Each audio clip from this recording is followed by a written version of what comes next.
Good evening, everyone. I'm Kevin Hodge. Tonight on your WZMQ 19 News, we hear from two of the final candidates running to become Michigan's next governor, Republican John James and Democrat Jocelyn Benson. Plus, we'll tell you who was named Veteran of the Year at the UP State Fair, and new Wildcats move into their new homes at Northern Michigan University. Your 19 News at 11 starts now. Live from the UP, this is WZMQ 19 News at 11.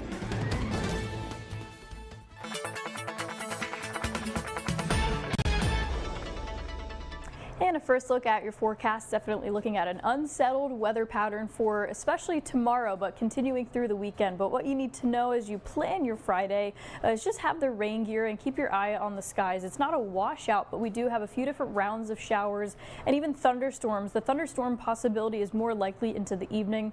We'll probably run into some showers for the morning commute, the leftover of that rain from the overnight, and then thunderstorms developing for the evening. So I'll tell you exactly what you need to know to plan your Friday in just a few minutes.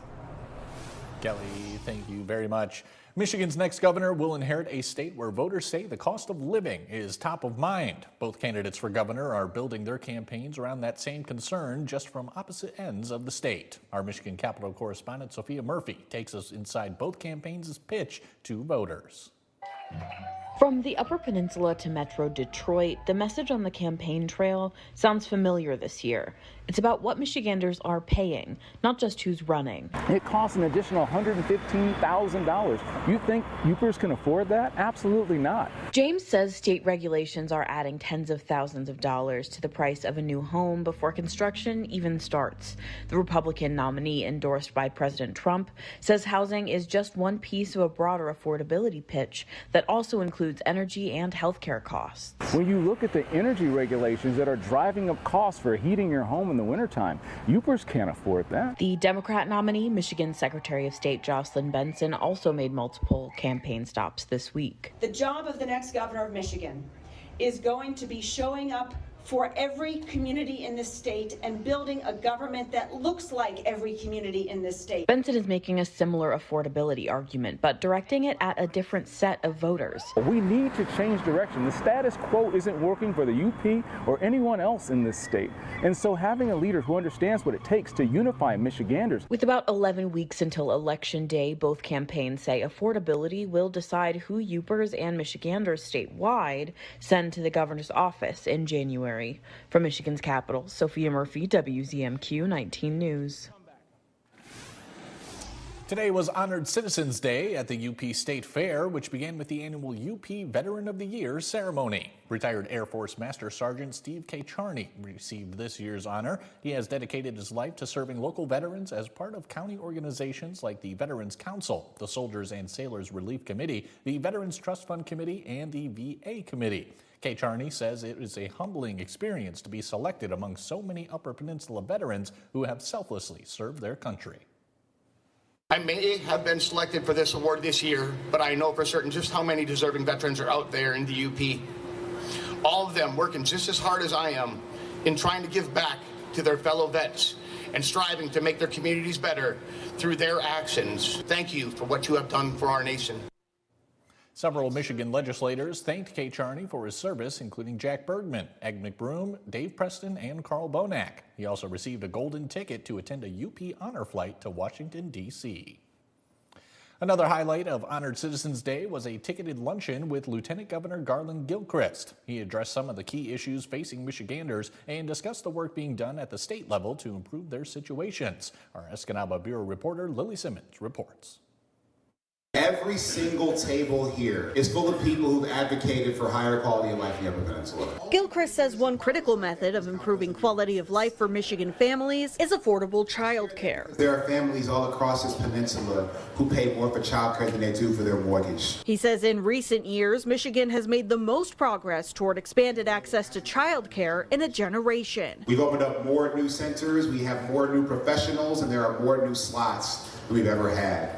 But we know there's more to come. He praised the current legislation for ensuring K-12 students are fed in school, then turned to the subject of higher education. There are amazing options for higher education in the Upper Peninsula of Michigan that help lay the foundation for an economic future that is prosperous and inclusive. He says programs like Michigan Reconnect are making those options more accessible. As someone who only was able to go to University of Michigan because of a scholarship, I know the difference that can make in someone's life and trajectory. Gilchrist acknowledged the difficulties that healthcare organizations are facing due to federal funding cuts. We lost a hospital a couple of years ago. We have lost maternity beds. That has led to babies being born on the freeway instead of at the hospital. That's not a good thing. He says Michigan is working to protect patients impacted by those cuts and promises the state's dedication to providers. I know the state of Michigan will continue to be thankful and will continue to be supportive to make sure you have what you need regardless of what happens at the federal level. Before wrapping up the luncheon, Gilchrist answered a few questions, including what his position is on data centers coming to Michigan. He says he's concerned with how quickly they're moving into the state, calling it one of the ugliest examples of corporate bullying. He says the state should hit the brakes on bringing in data centers and look into the potential impacts they could have on local communities. Reporting in Escanaba, Lily Simmons, WZMQ 19 News. It's back to school season in the UP, and NMU is once again gearing up to welcome back thousands of students to its campus residences. WZMQ's Luke Niddle has the story. As the leaves begin to turn, so too does the atmosphere at Northern Michigan University. August 20th marked the first official day of move-in for all students, extending through the weekend and just before the semester is in session. Staff and volunteers at NMU have been preparing for move-in weekend as early as July, with around 3,000 beds to fill across campus. There is a method to the madness, however, as Housing Operations has created a separate area in the Northern Center for first-year students to gather everything they need to move in. That's one thing that after COVID we found that was the easiest thing, and so we want to make it as easy for the student and family as much as possible. Once moving is underway at the dorms, the process doesn't stop to bring the best experience possible for new Wildcats. The Wildcat Welcome Crew aids those unfamiliar to NMU or to simply make a new friend. It's going really well, and we've done quite a bit of training to get up to this point, and I'm really excited. It was fun decorating the halls, and it's so good to meet all the people coming in, help the freshmen. I'm just so excited.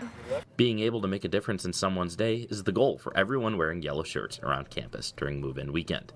For those who have already experienced being new to campus, lending a helping hand is what makes the 4-day experience so special.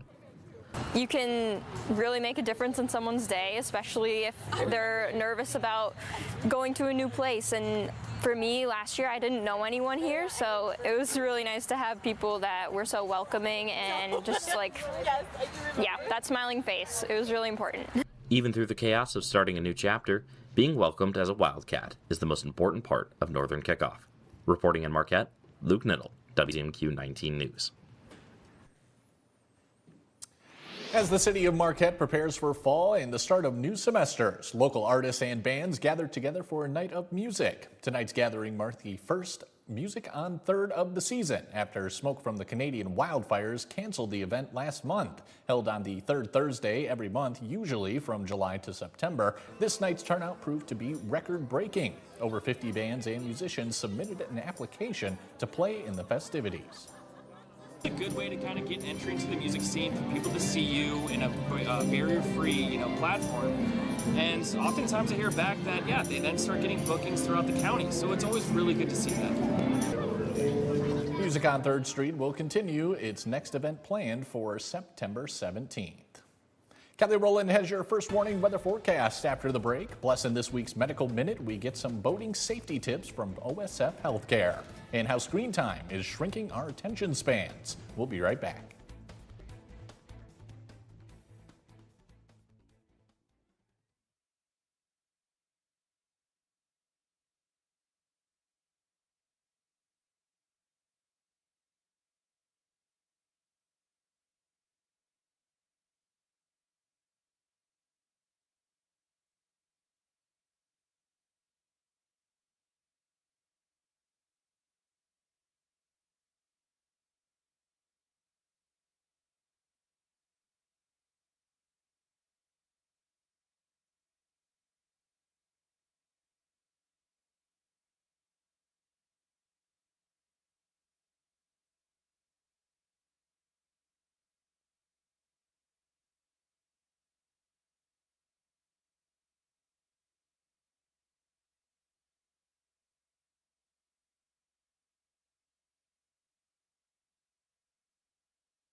Now, from the 19 News Forecast Center, this is WZMQ 19 First Warning Weather with meteorologist Kelly Rowland.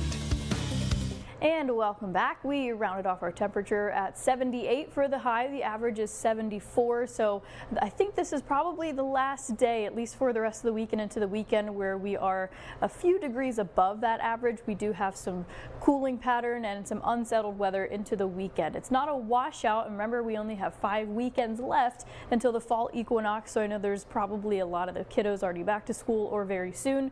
But September 22nd is that official start to fall. So you still technically have 5 weekends left of summer, and we will definitely get some more summer-like conditions in there, just maybe not as much for this particular weekend. And it's because of the different and multiple rounds of showers and thunderstorms. We have rain-cooled air, we have a major system with a cold front, so it's making it very difficult for our temperatures to get to that seasonal mark. So have that rain gear handy for, I would just say, basically all day, no matter what your plans are. It's not going to rain all day, but we have some showers very likely for your morning commute tomorrow. We probably have a lull in all of that rain action for the afternoon, at least for us here in Marquette County, where we can kind of reset before we'll be seeing some thunderstorms redeveloping as that system continues to move through. So be on watch for showers for the morning. I think we get a decent break for the afternoon, but then some showers and thunderstorms will probably impact some of your Friday night plans. It won't completely be a washout. As I said, it's not a widespread rain system, but it is a pretty decently strong system where it is going to bring some showers and storms for the majority of you. And then Saturday really continues for the morning time. We should see those showers continuing, but then tapering off for your Saturday night. So again, not a washout. Saturday night is looking good at this point, where we can keep that rain out of the mix. As for that severe potential, there's a pretty good chance we have a level 2 out of 5 from the Storm Prediction Center, but way down into south of Wisconsin. But some of that strength may push up into the very southern portions of the UP, maybe down to Menominee, Escanaba. You might get clipped into that level 1, depending on how the Storm Prediction Center changes that outlook. But we are for the most part in that general risk, that 0 out of 5, non-severe, hopefully just those well-behaved thunderstorms. So that's the outlook for the rain and thunderstorms tomorrow. It does continue for the evening. If we do have some rumbles of thunder, that better chance to see or at least hear that thunder is for your Friday night. Remember, if you hear the roar of thunder, you are close enough to get struck by lightning. So any outdoor plans, especially with maybe metal around, if there's concerts or you're at any type of sporting event, please be careful for tomorrow. Those winds are going to pick up a good breeze, about 10 to 15 miles per hour, and then once we can get that system to move on through for your Friday night, the winds are on the calm side. They are going to be shifting around a bunch because of these unsettled patterns here. So showers and storms for your Friday, trickles through the weekend, not a washout, but we do have showers and thunderstorms continuing with those cooler temperatures. It's cooler to start off the week ahead. Showers return for your Tuesday, but temperatures should rebound back to the upper 70s. Kelly, thank you again. As we're in the midst of summer, many people are hitting the water. In this week's Medical Minute, in partnership with OSF Healthcare, we're getting some tips on boating safety. Take a listen. Dr. Cooley, thank you so much for joining us. We're talking about boating season. So what are the most common concerns that can come up while boating in the summer months? Well, the most important thing is being able to keep yourself out of trouble when you're alone in the Upper Peninsula. There's lots of places in the UP where we have good access to water, and a lot of those places don't have access to lots of help. Even a cell phone, as we know in the UP, isn't going to be a reliable means of getting communication. The most important thing in being on the water in the UP and anywhere else really is the use of a life jacket. Sure, so life jackets for sure. Are there any other ways we can help prevent injury or accidents while boating? The biggest one is let other people know where you are while you're out and about. In the Coast Guard parlance, that's called a float plan. Let people that are on shore and available know when you expect to return and when and where that you're headed out, so that if you don't come back unexpectedly, you get a chance to be rescued. All right, excellent. I think that's all the time we have. Dr. Cooley, thank you so much for hopping on with us today. You're welcome. Enjoyed it. For many families around the country, it's time for back to school. It's time for kids to refocus on their studies. However, school children today face an ever-increasing amount of distractions. Our own John Truitt explains. The start of the school year is always exciting, but getting focused and back into a routine can be a challenge, one not just limited to school-age children. Research shows, on average, our attention spans are shrinking. When we talk about attention spans, we're talking about sustained attention, which means the ability to focus on one thing. Dr. Gloria Mark studies people's attention and behavior with digital devices. What she's found is pretty alarming. Our first studies were in 2003, and we found that attention spans averaged on screens 2.5 minutes. And in 2012, we found that attention spans went down to an average of 75 seconds. And then starting 2014, 2016, we found that attention spans went down to an average of 47 seconds. Mark says the prevalence of smartphones and the accessibility we now have at our fingertips is to blame for our shortening attention spans. It's like being in the world's largest candy store. With attention on the decline and distractions all around us, the impacts are being felt in the classroom and in the workplace. Offloading our memories to our devices, as well as just spending less time focusing on any one thing, that's making it hard for people to learn. Mark believes in an increasingly digital world, our attention span should be protected because our experiences are formed based on what we pay attention to. If kids pay attention to screens, that's forming the kind of person they will become. John Truitt, WZMQ 19 News. Mike Ludlam has your sports headlines. When we come back, he'll give us a preview as Michigan Tech football prepares for their upcoming season. We're back in 2 minutes.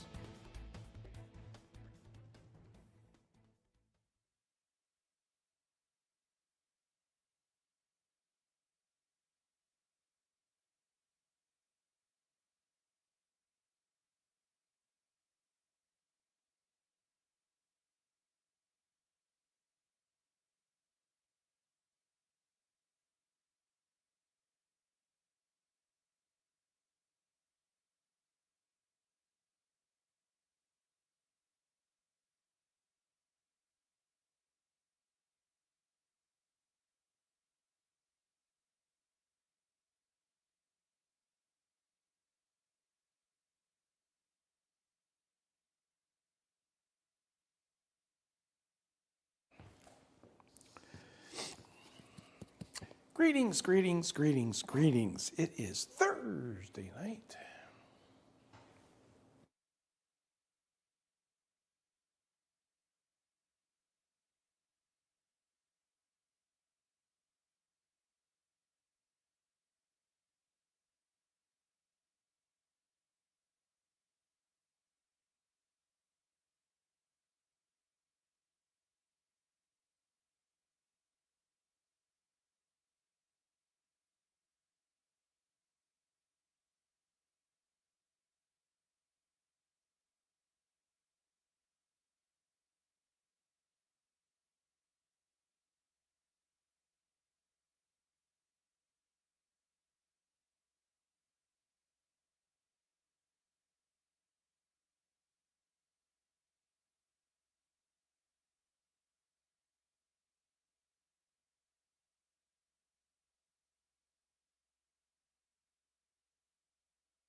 Good evening, everyone. Michigan Tech's Dan Metlack begins his 5th season as football head coach next week. His career record is 23-20. The Huskies have gone 7-4 the past 2 seasons. Metlack ranks 5th in Tech history in total offense with a combined number of 6,348 yards and 66 touchdowns. Gwynn High School graduate helped guide the Huskies to a GLIAC championship and the program's first trip to the NCAA tournament in 2004. He wants to get this team back to the postseason. One player who can get them in that direction is defensive lineman Pierce Miller. little bit older. Nolan's a little bit older. Brendan Keel's a little bit older up front. We got Chase Hawk coming back in. Ultimately, I think that we're just trying to play the same brand of football we've been playing the last few years. We've got some great guys at linebacker. I believe we've got some great guys, some younger guys, but some guys who can absolutely do some good for us back in the DB room. Let's go, Flash. Good day to have a great day, baby. Yeah, I feel real good about that entire side. We've got 8 guys coming back on that side that have started games here at Tech, and obviously Pierce, is setting the tone on that side of the football from the defensive line spot. But we've got guys at every level that have big-time minutes in our league. GLIAC's always tough. We know we play in the best D2 conference in the nation, so we're excited for the challenge, and obviously we think we're up there with the best this year, so we're excited. The opening kickoff for Michigan Tech's season is about 163.5 hours from now, also known as next Thursday night at Bemidji State. NMU begins the same night at Minnesota State, Moorhead. Across the Portage Lake Lift Bridge, there's a new 8-player varsity football team in the Upper Peninsula this season. The Copper Island Academy Eagles use this field in Trap Rock Valley for practice. Trap Rock Valley is north of Lake Linden. The Eagles don't have a home field, don't have a weight room, don't have a blocking sled, but 18 players are fired up and ready for their first game next week. Lake Linden Hubble graduate Clay Larson is the Copper Island coach. Having fun and playing smart are 2 keys right now. Kids that aren't afraid to get their hands dirty with against bigger kids, so hopefully we're ready. When it comes to scheme-wise, we're just trying to make sure we're tackling and doing the fundamentals right. Offense-wise, we're going to try to be quick. We got to be quicker if we're going to get bigger guys to move. So ultimately, at the end of the day, hopefully we can keep our pad level low and move. Last year we had a JV team. We had a lot of wins there, so it was super fun. Now hoping to do that again this year. It's good bonding too on the bus rides. We had a couple 5-hour trips last year. We have a couple 7-hour trips this year. It's good times with the whole team. You get to go on a bus. You talk for that long. I mean, you get to know all your teammates pretty good. Copper Island Academy starts the season next Thursday at Brimley, followed by a shorter bus ride to Ontonagon on Friday, September 4th. The Eagles have an 8-game schedule. Couple of tennis scores to mention this afternoon on the girls' side. Marquette defeated Gladstone 5-3 and blanked Menominee 8-0. The Larissa Varty cross-country meet was held at Valley Spur in Munising. On the boys' side, the Mustangs won with 49. Forest Park was second, followed by Stevenson, Menominee, and Superior Central. Escanaba's Kingston Berube was the winner in 19 minutes, 2 seconds.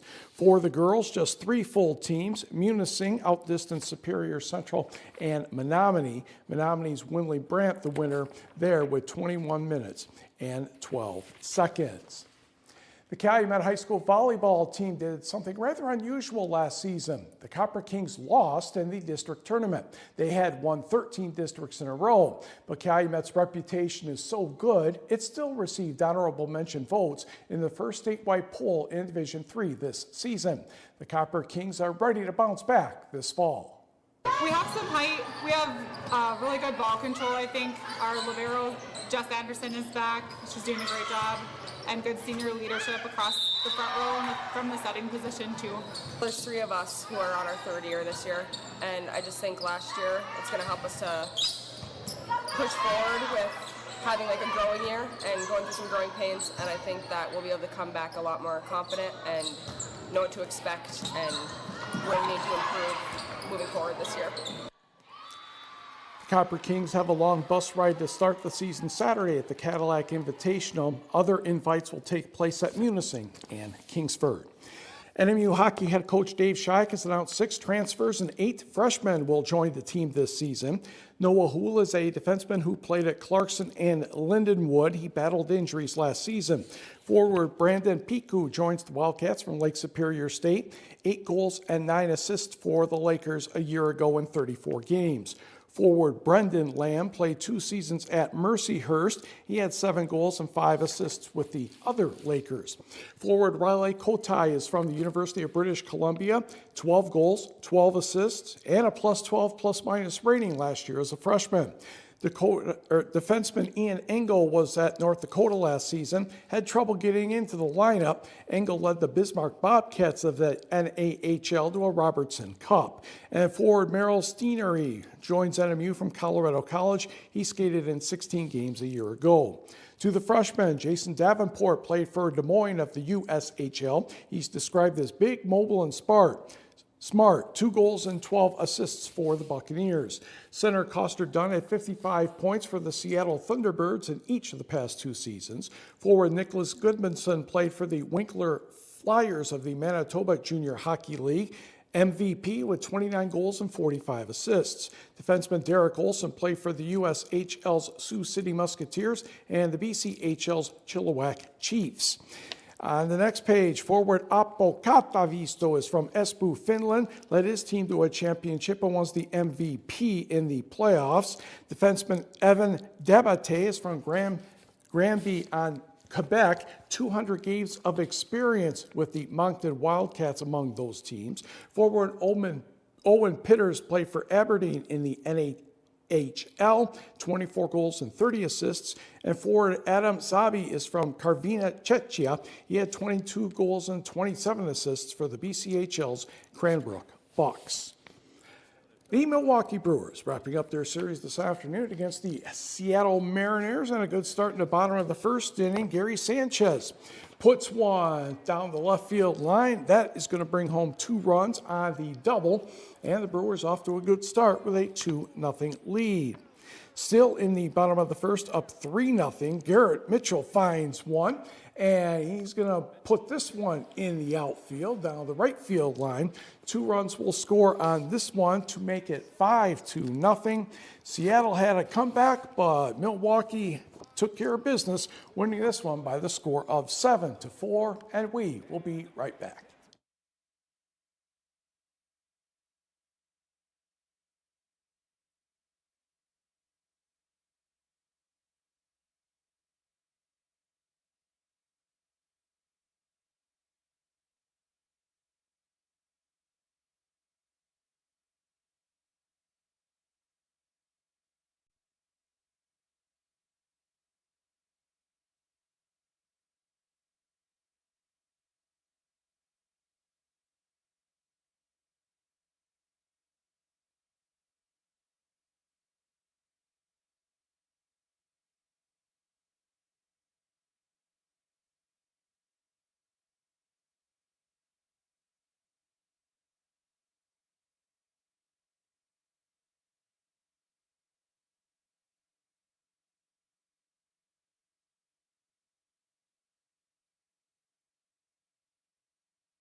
And a final check of your forecast. We'll be tracking some showers and thunderstorms for your Friday, not all day, but we have some showers at least for the morning. So prepare for some slick roadways for the morning commute if you don't have that active rainfall.